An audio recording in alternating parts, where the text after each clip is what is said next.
The night she returned, the sky looked like it had been ripped open. Rain hammered the world in sheets, the kind that drowns every sound except the one your heart refuses to ignore. I had barely closed my eyes when the doorbell rang, sharp and desperate, slicing through the storm.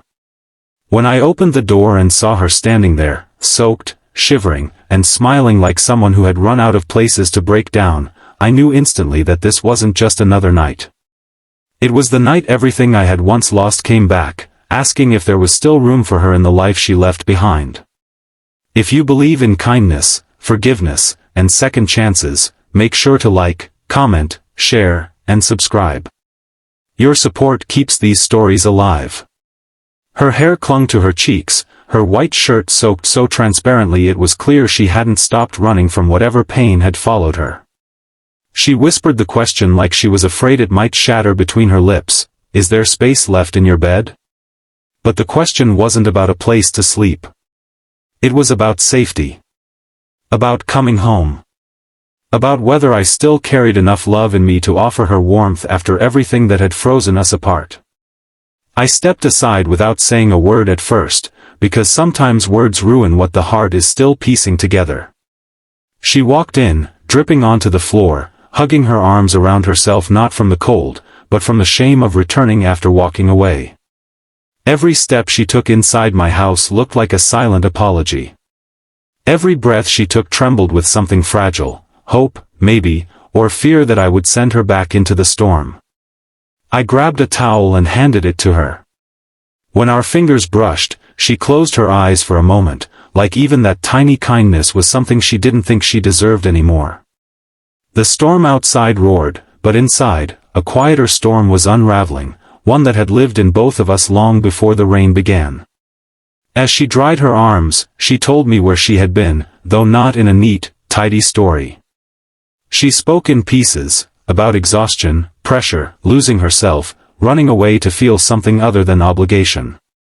She talked about nights she cried alone in strange apartments, wishing she could undo the day she left me without an explanation. She said she kept waiting for the strength to come back, but fear held her hostage. Fear that I had healed. Fear that I had moved on. Fear that I would open the door and look at her like a stranger. But what she didn't know was that her absence had carved out a space inside me so deep that nothing else had ever fit. Healing didn't mean forgetting. And moving on didn't mean replacing. She sat on the edge of my bed, her clothes still slightly damp, her eyes red but steady. She looked smaller somehow, like the world had taken parts of her and she wasn't sure how to ask for them back. When she whispered again, more fragile this time, "Is there space left in your bed?" it wasn't a question of comfort. It was a question of forgiveness. I walked toward her slowly, feeling years of unspoken hurt and untouched love collide inside me. Then I said the words I didn't even know I had been carrying. "What if you said you wanted to stay forever?" Her breath caught. She looked up at me with tears already forming, but they weren't painful tears. They were the kind you shed when something inside you finally breaks free. She buried her face in her hands, and for a moment, the room became a confession booth, two souls admitting they had been lost without each other. I sat beside her, and she leaned into me, every part of her trembling with leftover fear and returning hope. I wrapped my arm around her, feeling her slowly calm, like she finally found a harbor after months of drifting. The rain outside softened, becoming a quiet rhythm against the window, almost as if the storm, too, was finally exhaling. She fell asleep leaned against me, her breathing soft and uneven.